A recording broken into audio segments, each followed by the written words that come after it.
자, 역사와 전쟁을 다루는 막 역전다방 걸프 전쟁의 카운트다운 돌입입니다. 처음부터 지상군이 들어가는 것이 아니라 이런 강력한 이라크의 방어력, 방패들을 산산조각을 내는 것부터 이제 시작을 합니다. 그래서 항공전이 먼저 기획이 되죠.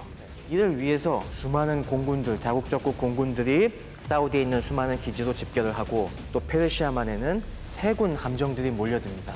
그리고 이 해군 함정들 중에 역시 상징적인 함이 바로 토마호크 순항 미사일을 탑재한 아이오와급 전함 2척, 미주리와 위스콘신이 이제 들어오기 시작했죠. 1월 17일 새벽에 페르시아만에 떠있던 이 수많은 해군 함정들에서 토마호크 미사일들을 슉 발사하기 시작합니다. 아니, 정말 신기한 게 저게 지금 전쟁이라고? 라는 그런 느낌이었어요. 이날 이제 첫날 밤에는 사실 전투기나 폭격기나 뭐 전자전기기 다 포함해서 700여 기가 넘는 항공기가 이라크 영내에서 각각 다양한 목표를 다 공격을 합니다. 와.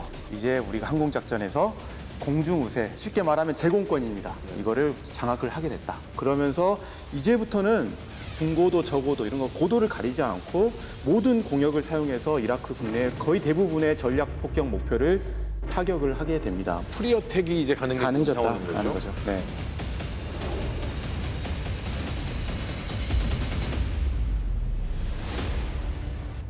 근데 사실 이라크 수뇌부 지휘부의 원래 생각은 제2의 베트남을 만들겠다. 그러니까 하나라도 잡고선 물어뜯어서 미국을 당황시키겠다였는데 너무 맥없이 뚫렸어요. F117, 이 나이트호크의 활약이 기대 이상이었어요. 예를 들어서 제가 이거 말씀드릴게요.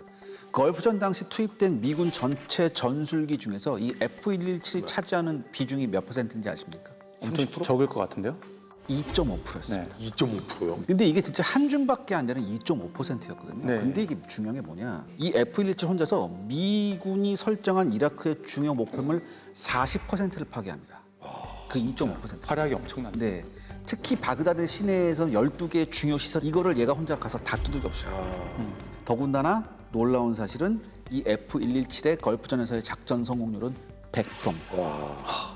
그러니까 저희가 배운 바에 의하면 레이더로 봐도 요만한 크기로밖에는 안 느껴진다라고 하니까. 네. 그때 우리 저 선글라스까지 준비해가지고 왔었잖아요. 다 배웠죠, 우리. 네. 더욱이 이게 뭐냐? 이 와중에서 단 한 대의 손실도 없었어요. 네. 그리고 이제 전체 걸프전에서 굉장히 극적인 작전이 있었습니다. 이 이라크의 오시라크 원전 폭격 작전이 있었어요. 이게 사실 오시라크 원전은 80년대부터 문제가 됐었어요. 그렇죠. 네. 그래서 81년에 이스라엘 공군이 가서 한번 두들겨 부셨어요. 이거를. 그러니까 한번 두들겨 맞았던 이라크는 어떻게 생각했어요? 다시 원전을 재건하면서 이 주변에다 엄청난 방공망을 그렇죠. 그래서 처음에 미 공군이 어떻게 했냐면 처음에는 F117을 투입하기 전에 무려 100대 스트라이크 패키지를 보내서 이 오시라크 원전을 폭격을 합니다. 근데 여기서 실패해요. 미 공군이 2대의 전폭기를 잃어버립니다. 그래서 실패해요. 그래서 작전 중단하고 돌아왔거든요. 그래서 여기를 누가 들어가냐? F117이 들어갑니다. 들어가서 깨끗이 정리를 합니다. 그러니까 만약에 F117이 없었다면 전반적으로 이 다국적군의 공중작전은 굉장히 힘들었을 거예요. 네. 근데요, 갑자기 궁금한데 네. 원전을 폭격해서 터지면 네. 거기가 원자력 오염되는 거 아니에요? 우리 최 박사님께서 좀.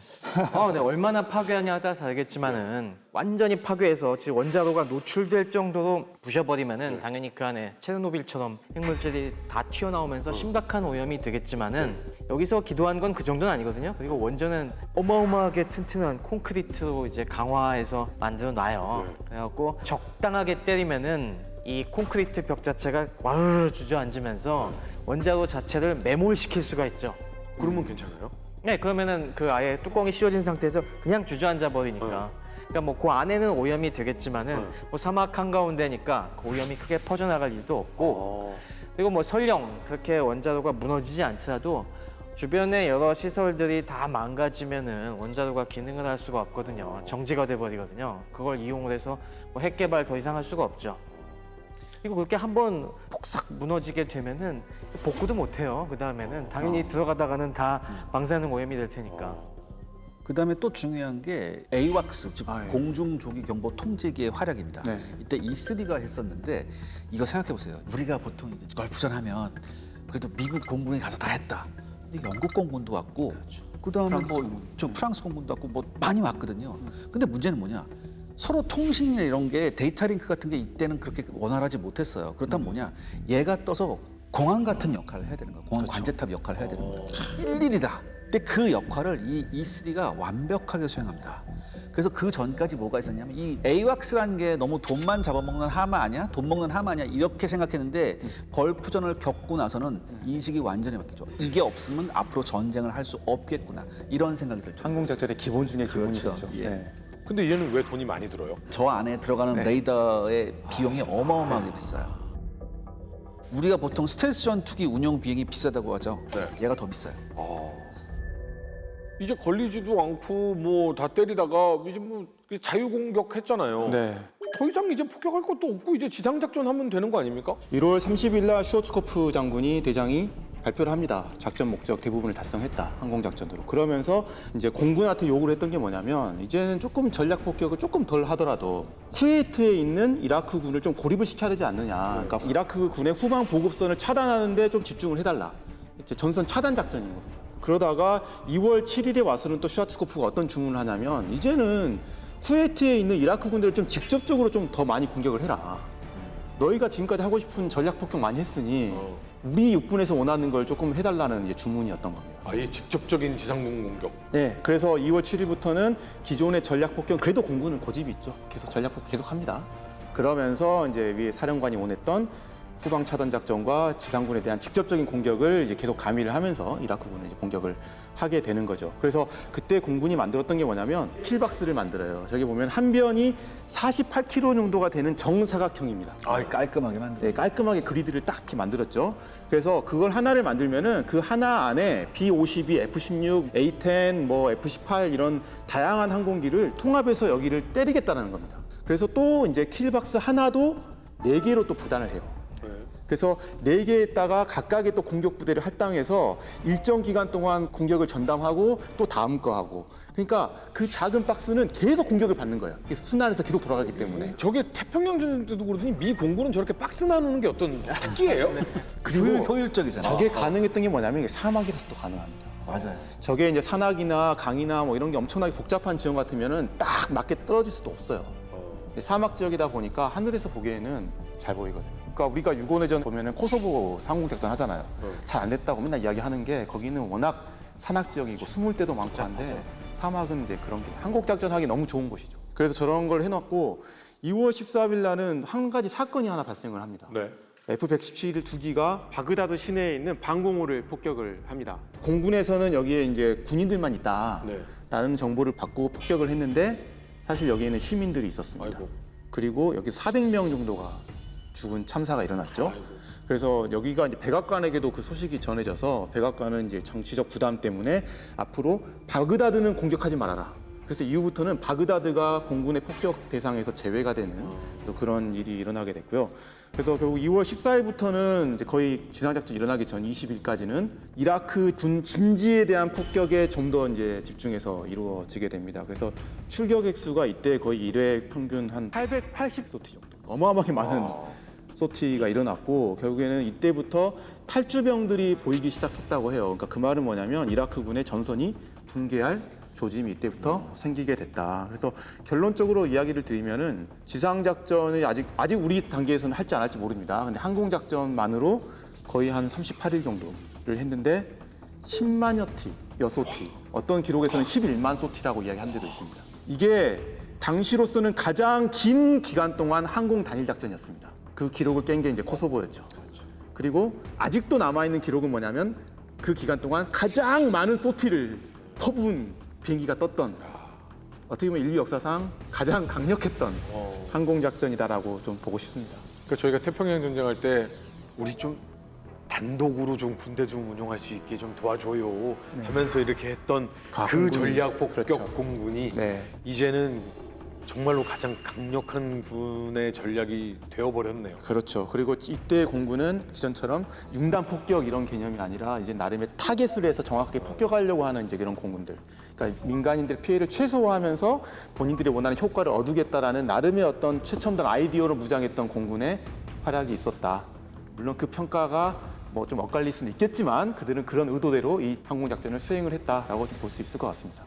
미국이 천조국의 클래스를 완벽하게 보여주지 않았나라는 생각이 들었는데 최초의 우주 전쟁이었다면서요? 아, 네. 온갖 과학 기술이 총동원된 전쟁이라고 봐도 무방한데요. 네. 그 중에서도 우주 전쟁이라고 부를 수 있는 첫 번째 전쟁이기도 합니다.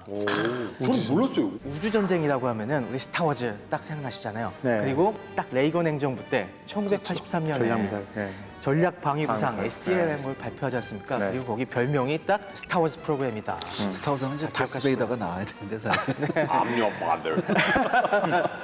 그 당시 소련에서 핵미사일을 쏘면은 그전엔 한 번 날아오면 이걸 격추시키기가 어려웠는데 아, 걱정하지 마십시오. 우리가 이제 대기권 바깥에서 레이저 같은 걸로 쫙 쏴서 이걸 쫙 녹여서 뻥 터뜨리고 우리 미국 국민들 안심할 수 있게 해드리겠습니다. 그 CG나 뭐 애니메이션도 있었어요. 저거 되게 보면서 저도 굉장히 어린 나이에 저런 꿈 같은 일이 벌어진단 말이야 하면서 되게 신기했던 기억이 나는데 근데 결국은 그 SDI는 실패로 돌아갔죠. 그쵸. 그 당시 기술로서는 지금도 마찬가지입니다만은 레이저로 이걸 쏘아 맞추고 그걸 떨어뜨린다는 건 되게 어려운 일이에요. 그래서 결국에는 90년대 실패했지만은 그런 노력들, 우주전을 하려는 미국의 노력들이 결코 헛되지가 않았습니다.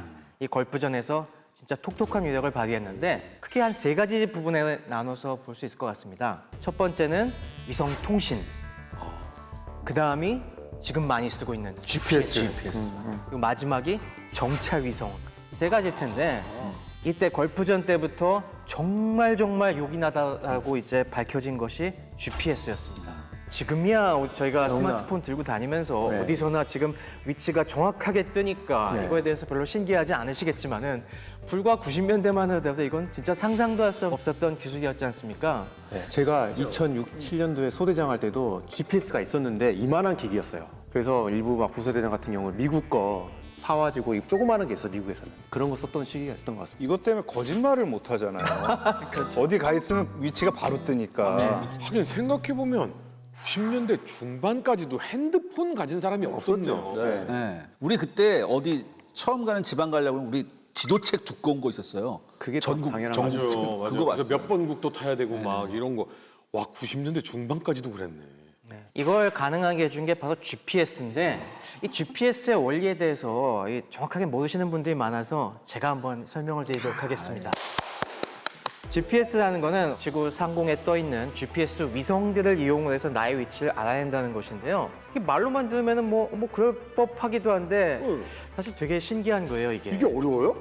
그냥 위성에서 여기 있네 이렇게 하는 거 아니에요? 위성에서 보고 한 명 한 명 더 너 위치 여기야 하고 찍어주는 거라고 생각하세요? 레이저 같은 거 이렇게 한 걸로 뿅 저기 있네 이렇게 이런 거 아니에요? 그렇지 않습니다. 이 수많은 이 사람들, 수많은 차량들을 어떻게 그걸 하나하나 위치를 찍어주겠어요. 그래서 이 GPS 위성이 지구 공간에 32개 정도, 미국의 GPS는 32개가 움직이고 있는데 이 GPS 위성이라는 게 사실 뭐냐면은 하나하나가 일종의 방송국이라고 보시면 됩니다. 그러면 위성 중에 그 위성만 따로 있는 거예요? 네, GPS를 전담하는 위성들이 따로 있어요. 그럼 우리는 우리 거 또 있습니까? 우리 건 없습니다. 미국 거 같이 쓰는 거죠. 그렇죠. 아, 30몇 개밖에 없어요? 네, 38개 이제까지 쐈는데 32개를 쓰고 있어요, 지금. 그럼 나머지 6개는 어디 갔어요? 수명이 다한 그거는 건 수명이 이제. 다 돼서 이제 너무 옛날 거여서 안 쓰고 있는 거고 이 GPS 위성 하나하나는 방송국이라고 생각하시면 돼요. 근데 뭐 하는 방송국이냐? 저희 AM이나 FM 방송 들으시면은 매 정시에 뭐가 나옵니까? 띠 이렇게 하는 거. 그죠? 시간 알려주는 걸 네네. 15라고 하잖아요. 15. 이 국방 FM도 들어보시면은 여러분의 국방 FM입니다. 잠시 후 12시를 알려드리겠습니다. 삐삐삐삐. 자, 점심 먹읍시다. 자, 그걸 보면은 우리 예전에는 그거 듣고 항상 시계도 맞추고 그랬잖아요. 근데 딱 12시 삐 소리 울렸는데 시계를 보니까 내 시계는 12시가 아니라 12시 0분 1초였어 봐요. 그러면은 우리가 이걸 갖고 뭘 알아낼 수 있을까요? 내 시기가 잘못됐다. 만약에 그죠, 내 시계가 잘못될 수도 있겠지만은 그래서 1초 돌려서 맞춰야지라고 생각할 수도 있겠지만은 만약에 내 시계가 정확하다고 생각해 보세요. 저게 잘못됐다. 저게 잘못된 게 아니라 방송국에서 여기까지 신호가 시간이 더 오는데 걸렸다. 1초가 더 걸렸다는 걸 알 수가 있잖아요. 그러면은 그 방송국과 지금 나와의 거리가 몇 킬로미터겠어요? 빛의 속도로 오는 거 아니에요? 맞아요. 전파는 빛의 속도이기 때문에 빛은 1초에 30만 킬로미터 가거든요. 1초가 차이 나네. 그러면은 나와 방송국 사이의 거리는 30만 킬로미터구나. 거리를 알 수가 있는 거예요. 바로 이겁니다. GPS에서는 30초짜리 메시지를 계속 보내는데 그 앞에 30초 중에 6초 부분이 지금 위성이 있는 위치에 시각을 전송해 주는 거예요. 6에서 18초, 그러니까 그 다음 12초에는 이 GPS 위성의 정확한 위치가 들어 있습니다. 그리고 마지막 12초에는 다른 GPS 위성들의 대략적인 위치 정보가 들어 있습니다. 그럼 우리가 그걸 딱 받았을 때 스마트폰에도 시계가 있잖아요. 그 시계와 내가 받은 방송의 시간을 비교하는 거예요. 그럼 그 시간 차이를 가지고 거기다가 빛의 속도를 곱하면은 그 위성과 나 사이에 거리를 알 수가 있는 거예요. 우리 상공에는 항상 뭐 6개에서 한 8개 정도의 위성이 떠 있거든요. 위성이 32개가 촘촘하게 지구를 커버하고 있기 때문에 그중에 3개를 잡아서 이 3 위성과의 거리를 알아냅니다. 거리를 알아내면은 나의 위치를 알 수가 있어요. 삼각 측량. 딱 측량을 해서. 네, 거의 삼각 측량이나 마찬가지로 이렇게 지표상에 내가 빨간 점에 있는데 저 두 지점에서 이렇게 거리를 알면은 그 거리에서 거리에 해당하는 원을 딱 그려보면은 원이 만나는 지점이 생기겠죠. 우리가 3차원의 세계에 살고 있으니까 저 3개의 위성으로부터의 거리를 알고 있으면은 그 구가 딱 만나는 지점이 하나가 나오는데 바로 그 위치에 내가 있는 겁니다, 지금. 근데 여기서 그러면은 조건이 필요하죠. 첫 번째는 저 위성의 시간이 아주 정확해야 돼요. 위성에서 쏴주는 시간이. 그래서 저 위성에는 다 하나하나에 원자시계가 들어있습니다. 원자시계. 우리나라도 표준연구원처럼 이제 뭐 국가 표준을 정하는 데 가보시면은 아주 정밀하게 원자의 요 떨림을 이용을 해서 시간을 재는 시계가 하나 있는데 그게 표준 시간을 정하는 아주 비싼 시계가 저 위성마다 하나씩 달려 있는 거예요. 그래서 거기서 보내주는 시간은 아주 정확합니다. 그래서 이 정확한 시간을 계속 30초 간격으로 우리에게 알려주고 있는 것이고요. 그런데 이게 다가 아니에요. 아까 제가 무슨 가정을 하나 했습니까? 내 수신기의 시간도 정확해야 거리가 정확히 나오겠죠. 근데 우리가 보통 갖고 있는 이런 시계들 시간이 조금씩 틀리잖아요. 핸드폰이나 이런 데는 원자시계처럼 정밀한 시계가 없으니까. 그러니까 얘가 시간이 조금 틀릴 거를 감안을 해야 돼요. 얼마나 이 시간이 틀어져 있는지 그걸 갖다가 알아내기 위해서는 위성 하나가 더 필요합니다. 위성의 정보 하나가 더 추가되면 추가될수록 우리가 모르고 있는 정보를 하나 더 알아낼 수가 있어요. 즉, 그 4번째 위성 하나 신호를 더 잡으면은 내 GPS 수신기가 얼마나 지금 시간이 틀어져 있는지까지 알아내는 겁니다. 위성 4개가 있어야 되네요. 네, 그래서 우리 머리 위에 있는 위성들 중에서 최소한 4개 GPS 위성의 신호를 잡아야만 나의 위치가 정확히 나오는 겁니다. 근데 사실은 이게 조금 더 과학적으로는 더 복잡한 부분들이 숨어 있긴 합니다. 어떤 효과들이 있냐면은 저 위성은 하늘에 그냥 고정돼 있는 것이 아니라 빠른 속도로 지구 주위를 돌고 있잖아요. 근데 여러분, 사람들 머리 골치 아프게 만드는 대표적인 이론이 아인슈타인의 상대성 이론이지 않습니까? 근데 상대성 이론에 의하면은 저렇게 빨리 돌고 있는 물체 안에서는 시간이 천천히 가요. 이거 영화 인터스텔라 혹시 보셨습니까? 봤어요. 주인공이 우주선 타고 블랙홀 주위를 도는 행성에 갔더니 거기서 실수해갖고 다시 제때 못 나오니까 그 안에서는 뭐 1시간도 안 있었지만은 실제로 엄청 늙어 있죠, 밖에. 그죠? 밖에 나오니까 엄청 이 시간이 흘러있는 자기 딸은 훨씬 늙어있는 바로 그런 겁니다. 지구를 돌고 있는 저 위성 안에서는 시간이 조금 느리게 가요. 그래서 사실 그런 효과까지 다 보정해주는 식이 있고요. 그 식에 따라서 그런 오차들을 보정해줘서 이제 정확한 시간이 나오는 겁니다. 근데 왜 빨리 돌면 시간이 천천히 가요? 저 분명히 그거 물어볼 줄 알았어요. 지금. 왜 빨리 돌면 시간이 천천히 가? 느려지는 정도가 정말 조금이에요. 기껏해야 뭐 몇 마이크로 세컨드 이 정도 단위의 100만 분의 몇 초 정도 느려지는 정도이지만은 이게 빛의 속도가 너무너무 빠르잖아요. 1초에 30만 킬로미터 가니까 이게 100만 분의 1초가 차이가 나도 몇백 미터씩 오차가 나는 거예요. 그래서 이 정확하게 위치를 구하기 위해서는 이걸 다 보정해 줘야 되는데 왜 느려지느냐?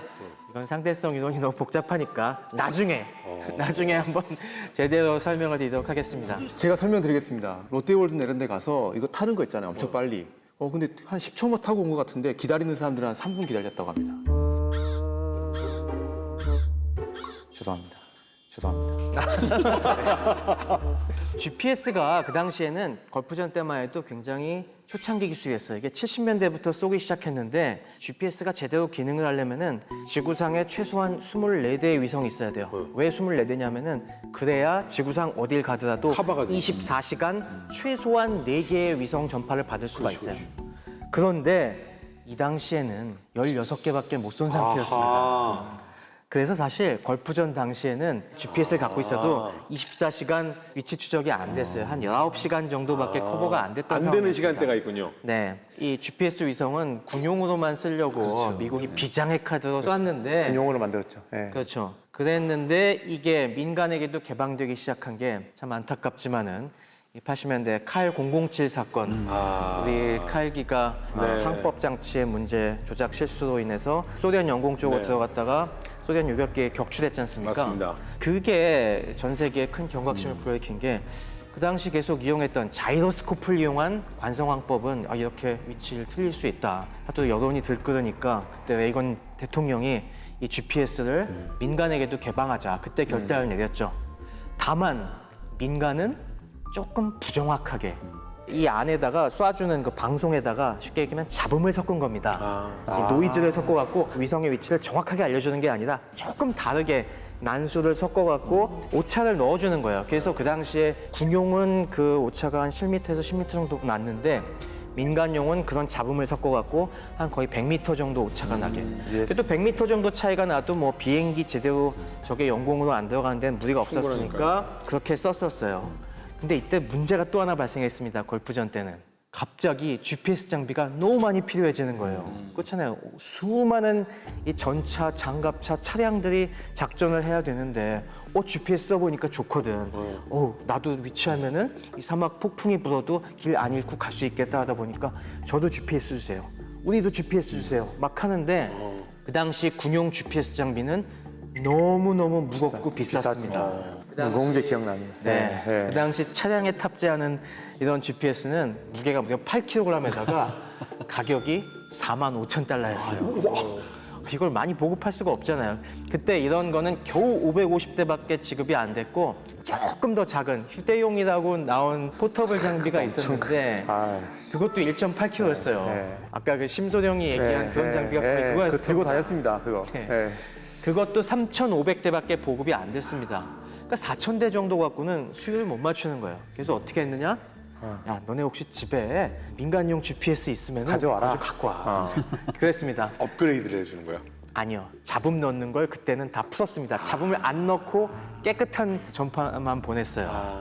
걸프전 때는 그렇게 임시적으로 조치를 취했다가 야, 굳이 이렇게까지 지저분하게 할 필요가 뭐가 있냐. 그래서 2000년에 민간용의 잡음 성능 지저분한 짓 안 할게 라고 해서 지금은 군용, 민간용 따로 나누지 않고 물론 군용은 조금 더 다른 장치가 들어가 있긴 하지만은 지금 군용은 다른 게 뭐가 있냐면은 GPS 재밍이 있잖아요. 방해 전파에 조금 더 강한 뭔가를 더 집어넣어 갖고 덜 되게 하는 신호를 또 쏘긴 하지만은 기본적으로 위치 정확도는 거의 똑같습니다.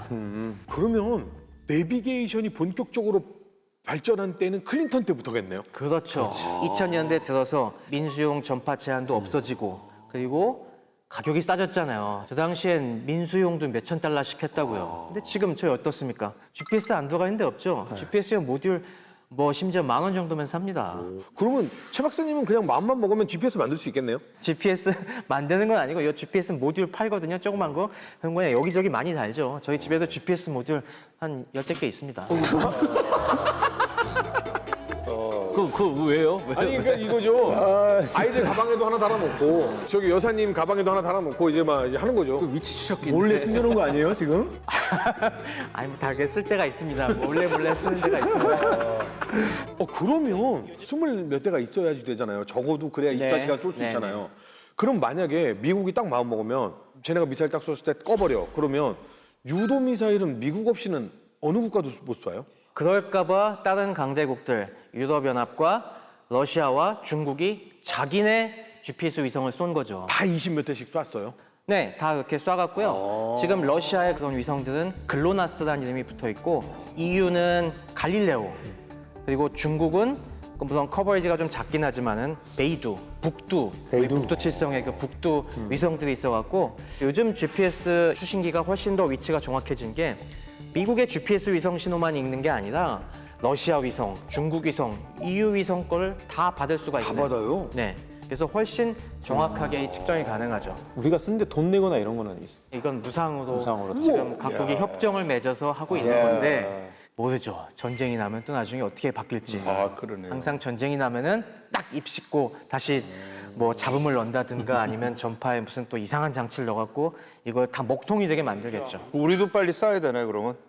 그러면 좋겠는데 저것도 운영비가 만만치 않기 때문에. 아, 그래요? 네. 아까 말씀드렸다시피 그냥 위성만 띄우는 게 아니라 저 안엔 저 값비싼 원자시계까지 집어넣어야 되고 저 안에 장치들이 꽤 여러 가지를 집어넣어야 됩니다.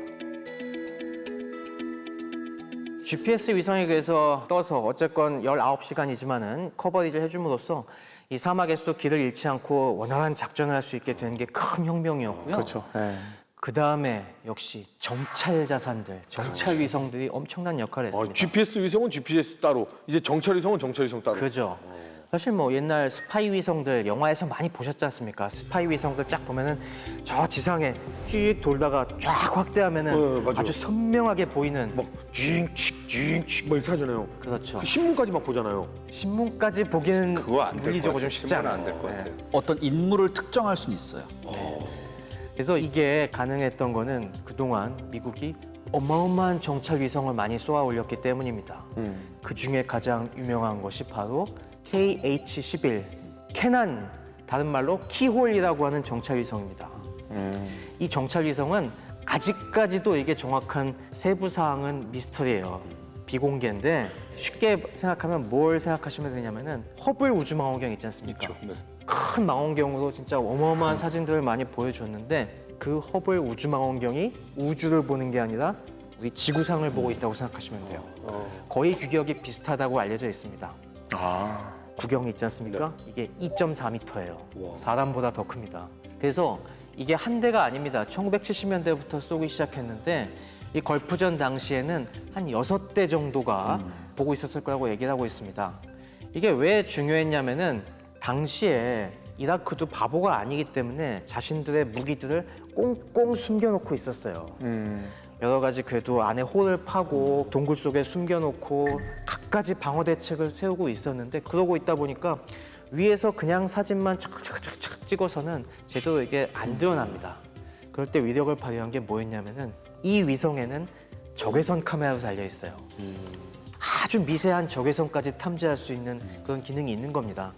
우리가 밤에 사막은 해가 지면은 굉장히 차가워지잖아요. 네. 그럴 때 저 안에서 진지 속에 숨어갖고 안에서 추우니까 조그만 손난로라도 피고 있으면은 그 문틈 사이로 살짝 열이 새 나올 거 아닙니까? 그러면 정찰 위성에서 찍으면은 그게 까만 바탕에 점이 하나 탁 보이는 거죠. 적이다. 적이 이라크군이 숨어 있구나. 이런 식으로 핀포인팅이 가능한 거죠. 근데 망원경이요. 진짜 막 허블 망원경은 네. 예를 들면 몽골인들은 막 눈이 4.0, 뭐 5.0 막 이렇게 된다고 하잖아요. 네. 뭐 엄청 멀리 있는 것도 보이잖아요. 그럼 망원경은 눈이 100.0 막 이런 거예요? 그러니까 우리가 눈이 좋다고 할 때는 어떤 걸 생각해 볼 수 있냐면은 자 우리가 눈이 침침해지고 하면은 작은 글씨 안 보인다고 하죠. 이걸 해상력이라고 하는데 얼마나 작은 걸 이렇게 구분해서 볼 수 있느냐 하는 이게 중요한 건데 당연히 렌즈가 좋아야 돼요. 눈에는 요 수정체가 있죠. 이 렌즈가 깨끗하게 빛을 모아갖고 우리 망막에다가 맺어줘야지만 이게 되잖아요. 근데 나이 먹으면 이 수정체가 잘 안 움직이고 이게 탁해져서 이게 제대로 빛이 안 모이는 거죠. 나이 드는 것이 서러워 죽겠는데. 너무 적나라하게 설명하시죠. 저도 요즘 노안 때문에 아주 힘들어서 죽겠어요. 그렇습니다. 아, 나 참. 근데 그 중에 또 중요한 역할이 뭐냐면 바로 이 구경입니다. 렌즈나 반사경의 구경. 이게 커지면 커질수록 더 작은 걸 볼 수 있어요. 해상력이 좋아져요. 눈이 대다시 큰 사람일수록 잘 보이겠네. 그렇죠. 그래서 준이 형이 잘 보잖아요, 뭘. 난 튀어나온 거지. 근데 이게 2.4m나 되니 얼마나 잘 보이겠어요? 네. 이거 한 대 가격이 진짜 어마어마하죠. 저 당시에는 물론 좀 더 적었겠지만은 요즘 가격으로는 한 6조 원 정도를 알고 있습니다. 너무 비싼데요? 저 위성 하나가. 저 위성 하나면은 이제 이지스함 6척을 만드는 거죠. 맞습니다. 그래서 정말 미국이 아니면 띄울 수 없는 그런 무시무시한 정찰 위성들이 몇 개씩이나 이라크 하늘을 감시하고 있었으니 아무리 숨으려고 해도 안 됐던 거죠. 그렇죠. 뻔히 보고 있는 거네요, 위에서. 네. 네. 눈알 하나가 6조야. 저런 수많은 위성들이 동원이 돼갖고 이라크를 딱 지켜보고 있었으니, 그리고 통신을 중계해주고 위치를 정확하게 알려주고 있었으니 이 후세인이 이런 걸 상상 못했던 거지. 게다가 이라크 군대는 이미 눈이 멀어버렸고요. 맞아요. 다 파괴당해가지고. 하지만 이라크도 우주 프로젝트를 진행을 했다. 아, 그렇습니다. 이라크도 뭐 당연히 그걸 갖다 멍청하게 당하고 있는 것만 아니고 야, 우리 또 뭐 좀 한번 카운터 펀치를 먹일 수 있는 걸 만들어야겠다라고 해서 여러 가지를 개발하죠. 그래서 핵 프로그램도 발전시키고 아까 얘기한 독가스도 굉장히 많이 만들고 화학무기. 또 이런 대량 살상 무기들을 많이 준비하는데 좀 기상천외한 것들도 시도해 봅니다. 네. 그 중에 가장 유명한 것이 바로 슈퍼건이라는 겁니다. 말 그대로 건, 대포입니다. 대포인데 어마어마하게 큰 대포. 이건 2차 대전 때 독일이 썼던 거 아니에요? 맞아요. 바로 거기서 시작이 된 겁니다. 열차포 비슷한. 본격적으로 사람들에게 알려지게 된 것은 1989년의 일입니다. 그 당시 1989년 이란 이라크 전쟁이 끝나고 나서 바그다드 무기 박람회가 열렸어요. 이 자리에서 사담 후세인이 우리 이라크가 방위산업 수준, 국방기술 수준이 굉장히 많이 올라왔다는 걸 강조하기 위해서 다양한 모형과 실물들을 전시합니다. 근데 그 중에 하나가 어마어마하게 큰 대포 모형이었습니다. 이게 약간 공산권이나 이 독재 이 국가들이 많이 한 게 크게 만드는 거잖아요. 그러니까 방금 현준 씨가 말씀하셨던 그 독재 국가에서 좋아하는 게 왜 결전병기 이런 거 좋아하잖아요. 맞아요. 그냥 대포가 아니라 우주선을 쏠 수 있는 대포다. 너네는 이 우주선을 로켓으로 쏘아 올리지. 우리는 이제 대포로 인공위성을 쏠 수 있어. 우리 이런 걸 지금 만들고 있어라는 걸 딱 전시하면서 우린 이렇게 평화적인 이용에도 선구적인 기술을 앞서가는 이런 국가야라고 이제 딱 공개를 하는데 이걸 고지고대로 믿을 사람이 있겠습니까? 북한도 이제 ICBM 연습하면서 인공위성 쏜다고 막 쏘고 있죠. 그러니까 딱 주변 국가들이 저거는 말이 좋아서 인공위성 쏘는 거지. 저기다 포탄 실으면은 ICBM 우리한테 쏘는 거 아니야. 그렇죠. 당장 바짝 긴장한 게 이스라엘이었습니다. 저거면은 우리 이스라엘까지 대포알이 날아올 수 있을 것 같은데. 그래서 이스라엘은 대본에 야 저거는 우리를 노린 초장거리 대포다라고 이제 인식을 하게 된 겁니다. 그리고 도대체 어떤 놈들이 이런 걸 만들고 있어라고 막 정보기관이 총동원돼서 조사해 보니 그때 딱 지목된 인물이 제랄드 불 박사입니다. 제랄드 불 박사는 그 전부터 굉장히 괴짜 과학자로서 많이 알려져 있던 분이에요. 이라크 사람은 아닌 것 같네요. 네, 캐나다 사람입니다. 근데 저 당시엔 국적은 미국이었고요. 그 사람은 굉장히 덕후 기질이 있었습니다. 좀 무기 덕후 기질이 있어갖고 16살 때 대학교에 들어갔고요. 그래서 23살 때 에어로다이나믹스 공기역학으로 박사학위를 받았습니다. 근데 대단한 사람이지. 캐나다의 국방과학연구소에 해당되는 칼데라는 곳에 들어가서 거기서 대포랑 이 탄도학을 연구하는데 푹 빠집니다. 그러면서 그 당시에 1960년대에 이 사람이 이 대포의 시대가 죽지 않았습니다. 우리 대포 갖고 아직도 재밌는 건 많이 할 수 있습니다라고 열심히 선전하고 다닙니다. 그래서 미국 정부와 캐나다 정부에 제안을 해서 그 당시 추진한 것이 고고도 연구 프로젝트 하프라는 걸 수주를 했어요. 이게 뭐냐면은 1960년대 저 때만 하더라도 아폴로 막 개발하고 있던 시절이니까 로켓 기술이 충분히 성숙되지 않은 상태였어요. 그러다 보니까 로켓 비싸잖아요. 비싸고 실패도 많이 하고 야, 이 초반에 로켓을 올리는 건 너무 힘들어. 그러니까 아예 일단 로켓 대신에 처음엔 대포로 빵 쏘고 그다음에 좀 올라가면 그때 로켓을 팍 점화하면은 그다음 좀 더 안정적으로 인공위성을 올릴 수 있지 않을까. 이런 아이디어를 낸 겁니다. 그리고 마침 그 당시에 이제 전함의 시대가 가면서 미국의 16인치 함포 포신이 좀 남아 돌았어요. 이거 놀면 뭐합니까? 우리 이거 이용해서 이런 거 한번 만들어 봅시다라고 제안을 해갖고 실제 시험용 포까지 만들어서 막 시도해 보다가 이거 굉장히 불안정하다라고 해서 1960년대 후반에 엎어집니다. 근데 이때 이 제랄드 불이 많이 참고했던 게 바로 그 독일 저먼 테크놀로지였어요. 대포하면 독일이지 않습니까? 1차 세계대전 때는 120km 밖에서 파리를 포격하는 파리포도 만들었었고 2차 세계대전 때는 바다 건너서 런던을 포격할 수 있는 V3 포를 갖다가 개발하고 있었는데 그게 물론 제대로 안 됐지만은 그 기술 정보들을 갖다가 다 취합을 해갖고 이 아이디어 괜찮아. 그때는 안 됐지만은 좀 더 발전된 기술로 하면 이거 될 수 있어라고 해서 제랄드 브리 이걸 발전시켰던 겁니다. 근데 정부에서 돈을 안 대주니까 제랄드 브리 난 이거 포기할 수 없어. 진짜 덕후였죠. 그러니까 자기 개인 회사 차려요. 스페이스 리서치 코퍼레이션이라는 회사 차려갖고 근데 돈이 필요하잖아요. 아무래도 이런 아이디어를 실현하려면은 그래서 뭘 해주냐면은 대포 설계를 해줍니다. 각종 야포 설계를. 그래서 이 사람이 만들었던 유명한 대포가 GC45라는 대포가 있어요. 그 전에 쓰던 155mm 포는 최대 사정거리가 한 30km 정도밖에 안 아유, 나가는데 30km가 뭐 한 20km 나가면 20km, 30km밖에 안 됐었는데 이 사람이 만든 이 GC45는 구경을 좀 더 늘리고 자기가 그 우주대포를 설계할 때 썼던 기술들을 녹여 넣어서 이 사거리를 한 40km 정도 늘려놓습니다. 2배가 나오고. 대포가 사거리가 길면은 뭐가 좋습니까? 나는 안 맞고 적을 맞출 수 있죠. 그렇죠. 대포병 사격을 할 때 좋잖아요. 그래서 이 강점을 어필해갖고 여러 이 장사정포가 필요했던 나라에 팝니다. 이때 팔았던 나라가 대표적인 게 남아공이었어요. 남아프리카. 남아공이 그 당시에 이 앙골라나 이런 데 막 싸울 때 소련제 장사정포랑 상대를 하기 위해서 이런 장사정포가 필요했는데 이런 남아공의 기술을 팔았는데 이게 독이 됩니다. 70년대만 해도 남아공이 인종차별주의, 아파르테이트 정책을 하면서 국제사회에 제재를 받았잖아요. 수출 통제. 근데 불이 캐나다 사람이 그리고 미국 국적을 가진 사람이 아니 남아공에 우리 규제를 어기고 대포 기술을 팔어 철퇴 맞았습니다. 그래서 미국 정부에서 체포가 돼갖고 이 사람이 징역형도 받고 그랬어요. 이것 때문에 이 사람이 완전히 꼭지가 돌아버렸습니다. 더 이상 조국이고 뭐고 필요 없어 하면서 유럽으로 넘어가갖고 벨기에 브뤼셀에 자기 회사를 옮긴 다음에 그 다음부터는 거침없이 자기 기술을 팝니다. 그래갖고 이 기술이 여러 나라에 흘러들어갔어요. 심지어 중국에도 흘러들어갔습니다. 중국에 88식 자주포가 있는데 여기도 사실 저 불의 기술을 이용을 해서 만들었다는 설이 파다하고요.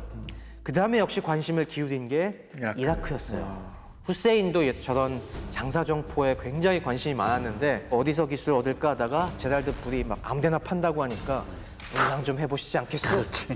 쫙 접근을 해서 이때 이라크의 자주포 개발, 야포 성능 개량에 큰 도움을 줍니다. 그러니까 이제 서로 간에 신뢰가 쌓이면서 이라크 쪽에서 선생 조금 더 해보실 거 없나요? 하니까 그때 이제 드디어 불이 그러면 나의 꿈을 이라크로 한번 실현해봐? 이렇게 간 겁니다. 우주 위성 관심 있어요? 이렇게 하고 간 거야? 그죠. 그래서 이 유착 관계가 딱 맺어지고 80년대 후반부터 이 프로젝트를 본격화시키기 시작해요. 그 이름이 바로 바빌론 프로젝트입니다. 이름도 그럴듯합니다. 바빌론. 이름 거창하네요. 그렇죠. 바빌론 딱 누굴 때리겠어요. 바빌론 제국이 이스라엘을 옛날에 쳐들어갔듯이 이 바빌론의 철퇴를 우리가 날려주겠다는 그 의도가 딱 들어있는 겁니다. 그래서 이 당시에 원래 슈퍼건의 계획은 구경 1m짜리 포신 길이가 150m. 이걸 당연히 고추 세울 수는 없겠죠. 그래서 언덕을 깎아갖고 언덕에다가 거치시켜 놓은 다음에 쏘면은 어마어마한 거리를 날아가는 이런 대포를 만들고 싶어 했어요. 근데 저런 걸 만들려고 하면 이제 자재를 들여야 되잖아요. 근데 분명히 볼 거란 말이지. 어떤 자재가 들어오나. 그렇죠. 당연히 이런 국제사회가 이런 큰 대포를 만들려면 파이프도 큰 걸 갖고 와야 되고 각종 해야 되는데 이라크가 이걸 절묘하게 속였죠. 이거는 우리 유전 있잖아. 유전에 큰 송유관 만들려고 필요한 거야. 나는 이런 식으로 속여갖고 국제사회 속여서 했는데 저런 대포 프로젝트를 개발하고 있다는 걸 알게 되니까 이런 거 하나하나가 다 감시망에 걸린 거죠. 그래서 실제로 저 걸프전 전까지는 그거의 미니어처 버전으로 구경 350mm짜리 350mm가 35cm짜리 대포를 갖다가 언덕에다가 저렇게 만들고 있었습니다. 저걸 베이비 바빌론이라고도 하는데 저 베이비가 아닌데 네, 저것도 어마어마한 건데 그 다음에 무기 박람회가 있었던 1990년 3월 22일에 제랄드 불 박사가 변사체로 발견이 됩니다. 이스라엘한테 암사당한 거죠. 정보요. 정확히 누가 했는지는 당연히 밝혀지지 않았지만은 모사드? 아마도 모사드. 이스라엘 모사드가 했을 거라는 이건 소리 사실 안 봐도 비디오. 비디오네요. 하다하죠. 네. 아니 그 얘기는 완성될 가능성이 높았다라는 거잖아요. 저거는 발사를 못하고 저거보다 조금 더 작은 게 발사를 해갖고 저거 가능하겠다라고 싶어갖고 그때부터 막 돈을 퍼부어서 만들고 있었는데 저거까지 이제 완성을 하려던 찰나에 불박사가 암살당하게 된 거죠. 그러면서 브레인이 사라지니까 저게 더 이상 진행이 안 되는 겁니다. 근데 몇백 킬로를 만약에 날아간다고 한다면 하늘에다 대고 쏘면 우주선까지의 거리도 날아가는 거 아니에요? 그렇죠. 저거의 궁극적인 목표가 1m짜리 만들려고 했던 거가 ICBM을 사실상 대포로 만들려고 했던 거예요. 근데 미사일보다도 훨씬 살상 효과가 클 거 아니에요. 더 많은 사람들 죽일 수 저게 있잖아요. 가장 좋은 점은 뭐냐면 싼 겁니다. 싼 거. 싼. 로켓 추진체가 필요 없으니까. 그렇죠. 그 당시 이라크가 계산기를 두들겨 본 것도 자, 저 당시 스커드 미사일 개발하고 있었죠. 스커드 미사일을 전 세계에서 가장 싸게 공급하고 있던 나라가 바로 북한이었잖아요. 네. 북한이 스커드 B 이걸 화성 5라는 이름으로 공급하고 있었는데 그 당시 북한이 한 대당 100만 달러 정도 불렀다고 해요. 그리고 이제 그거보다 좀 개선된 스커드 C 이게 화성 6호지 않습니까? 화성 6호가 한 300만 달러 정도 부르던 시절이었는데 저거 한 발은 얼마면 쏘겠습니까? 만 불도 안 될 것 같은데. 만 달러 정도도 안 되는 가격에 쏠 수 있으니까. 그쵸. 야 이거 만들어만 놓으면. 대포 만드는 게 좀 비싸긴 하지만 이거 일단 만들어지면 남는 장사다. 비용도 효과에서는 뭐. 네, 그래서 열심히 이제 한번 추진해 봤던 거죠. 그 저거 잘 만들면요. 네. 위성을 쏠 수도 있는 거예요? 근데 그 위성은- 정도까지 정밀하지 위성은 않은데 힘들어요. 다만 그건 있었습니다. 저게 대포다 보니까 정밀도가 떨어지다 보니 일단 높이 쏘는 것까지는 대포로 쏘고 그 다음에 저기에 유도 미사일을 얹을 생각은 했었어요. 그 다음에 이제 추적해서 맞추는 이런 다양한 생각들이 있었는데 이게 실현되기 전에 불박사가 암살이 된 거. 엎어진 거죠. 그래서 나중에 걸프전 끝났을 때 휴전 조건 유엔 결의안 중에 하나가 뭐냐면은 이라크의 모든 저런 대량 살상 무기들 시설들을 싹 없애라라는 건데 그 중에 하나가 저 슈퍼건에 관련된 시설들이었습니다. 그래서 걸프전 끝난 다음에 저거는 유엔이 들어가서 싹싹 다 파괴하고 이 자취를 다 지워버렸죠. 저 때는 여러 가지 꿈을 꾸고 도전을 해봤던 이라크인데 그래도 정말 많은 무기를 수입을 했지 않습니까? 최대 무기 수입국이었는데 가지고 있는 걸 활용을 뭔가는 해봐야 되지 않겠습니까? 다국적군의 압도적인 항공작전 폭격에 할 게 없었습니다. 네. 전투기도 안 되고 방공도 안 되고 그래서 꺼내든 카드가 하나 있었죠. 바로 스커드 미사일 공격입니다. 스커드 미사일 공격은 당시 이제 서방에서는 되게 두려워했던 거고 특히 이 스커드 미사일 탄두에 이라크의 생화학 무기가 장착이 된다면 어마어마한 인명 피해를 낼 수 있다는 부분 때문에 평소에도 이제 미군이 훈련할 때 방독면과 방호복을 착용을 하고 훈련했을 정도로 상당히 민감한 이슈였었거든요. 근데 이 스커드 미사일을 이라크가 이제 꺼내 드는 거죠. 그래서 폭격을 당한 다음 날에 바로 7발의 스커드 미사일을 발사를 합니다. 근데 여기서 중요한 거는 미군에게 발사한 게 아니라 이스라엘한테 발사했다는 게 중요합니다. 이스라엘 입장에서는 야 왜 나한테 이런 지금 상황일 텐데 왜 이스라엘한테 쏜 거예요? 아니 너무나 뻔한 거죠.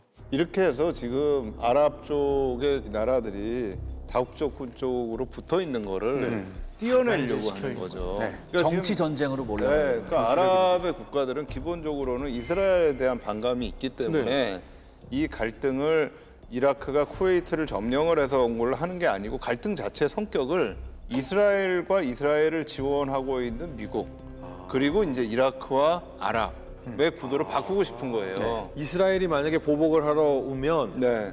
이스라엘은 우리의 적이야 중동 국가들 네. 입장에선. 이게 이제 사실은 미국 입장에서 굉장히 곤란한 거잖아요. 미국의 입장에서는 이래가지고서는 이스라엘이 여기다가 반격을 해, 야 이러면 아랍 국가들이 다 떨어져 나간다. 네. 그러니까 미국 쪽에서는 굉장히 말렸던 것 같아요. 이스라엘을 이거에 대해서 보복하면 안 된다. 이러면 이제 완전 전쟁판이 딴판으로 가면 원래 미국이 생각을 했던 빠르게 끝내겠다라는 그 계획 자체가 다 어그러지는 거예요. 네. 근데 사실 미국이 이스라엘한테 워워 하려면 더 이상의 피해를 이스라엘에게 안 받게 도와줘야 되잖아요. 네, 그러니까 네. 그때 당시에 이제 이스라엘 총리가 부시한테 연락해가지고 스커드 못 막으면 진짜 이라크 들어간다. 공격해버릴 거야, 공습해버릴 거야라고 경고를 계속해요. 당연한 거죠. 당연히 지금 미국 입장에서는 어떻게든 이스라엘 문제를 해결하는 게 가장 중요한 이제 문제가 돼버린 그렇죠. 겁니다. 네. 전쟁 첫 주에 스커드가 38발이 날라. 그리고 전쟁 끝날 때까지 총 81발이 날라와요. 그러니까 애초에 미 중부군 사령부가 어떻게 생각했었냐면은 이란 이라크전 하면서 얘네가 굉장히 많이 스쿼드를 낭비했기 때문에 얘네가 가지고 있는 한 20발밖에 없다고 생각했었어. 그렇죠. 근데 처음에 이제 이스라엘에 쐈다고 그랬잖아요. 스쿼드가 처음에 텔아비브에 떨어졌을 때 특히 이 슈어츠코프가 신경 썼던 게 딱 하나예요. 아, 저 이라크가 막 저거 쏘는 것처럼 어떻게 하면 이게 아니라 그대로 말을 빌리면 갓댐 CNN이었어. 왜요? 왜냐? 명중률도 형편없고 위력도 그렇게 세지가 않고 확률 자체가 없는 건데 근데 CNN이 스쿼드를 보도하면서 어떻게 됐냐? 무적의 병기라고 이 공포의 병기라고 해서 공포심을 막 자극하는 거예요. 네. 텔아비브 시민들이 이게 독가스가 있다고 생각해서 방독명 쓰고 난리 난 장면을 CNN에 가서 다 찍어서 이걸 전 세계에 내보는 거예요. 그러니까 어떻게 됐어요? 이 스쿼드라는 게 위력의 무기가 아니라 심리의 무기로 엄청난 효과가 있는 게 밝혀지는 거죠. 진짜 테러 웨폰이군요. 네. 더군다나 이게 왜 또 CNN을 싫어했냐? 7발이 날라왔잖아요. CNN이 이거를 굉장히 상세하게 보도합니다. 몇 발이 어디 떨어졌고 몇 발이 어디 떨어졌다 이걸 얘기를 해주는 거예요. 방송에 대고. 그러니까 이라크군이 그걸 보고 아 저거를 보고 우리가 탄착점을 수정하면 되겠구나. 이렇게 돼버렸어요. 그러니까 CNN이 오피 역할을 해주는 거죠 한마디로. 그러니까 슈왈츠코프 속에서 뒤집어져 이게 뭐야 이놈 자식들 이렇게 되는 거고 이스라엘 쪽에서 계속 압박 들어오잖아요. 우리 공군기 보내서 우리가 쓸어버리겠다고 하고 하니까 기다려. 그럼 우리가 스커드를 막는 걸 보낼게. 이렇게 해서 그 유명한 패트리어트 미사일이 스커드를 막으러 가는 거죠. 이제. 근데 또 CNN은 병 주고 약 주고 또 합니다. 왜냐하면 패트리어트가 막 맞히는 모습을 또 보여주거든요. 네. 과대평가하는 거죠. 그때 이제 슈어츠코프 마음이 조금 풀려요. 1월 29일 날 이 슈어츠코프 장군이 뭐라고 언론에 얘기했냐면 패트리어트 명중률이 100%다. 우리한테 날라온 33발 다 격추시켰다. 이렇게 공표를 합니다. 그러니까 이게 당시에 패트리엇이 얼마나 인기 있었냐면은 전 세계에서 취재반이 왔잖아요. 그때 독일 취재반이 있었다고요. 근데 독일 취재반 중에 몇 명이 베를린 장벽 부품이 있었어요. 때려 부수는 예. 그 장벽. 근데 패트리엇 파편하고 바꾸자 이걸. 이렇게 딜을 걸 정도로. 역사적인 예. 이게 유산이다 뭐 이렇게. 패트리어트 별명이 있었잖아요. 방어의 상징이다. 그렇죠. 저항의 상징이다. 뭐 이런 느낌. 한국에 완전 휩쓸었어요. 네. 그때 저거 하나 있으면 우리는 무적이다. 엄청 네. 샀죠. 엄청 네. 샀는데 킬체인의 핵심이죠. 지금도. 이게 걸프전이 끝나고 나서 10년 후에 패트리엇의 환상이 깨져버려요. 뭔가 출혈을 줘야 되는 겁니다. 미군의 출혈을 줘야지 뭔가 이 방법이 생기는데 공군이 아니라 지상군을 이용해가지고 이 지상군으로 하여금 사우디아라비아와 이제 쿠웨이트 국경 인근의 해안 도시였던 카푸지를 공격합니다. 여기서 타란 작전을 실시하고요. 카타르군하고 혼성 부대를 결성을 해요. 그래서 1월 30일 오후 11시에 카푸지 남서쪽을 공격해 들어갑니다. 이라크군하고 사우디 카타르 혼성군하고 굉장히 격렬한 전투를 합니다. 우다다다닥 막 불꽃 서로 피해가 없어요. 왜요?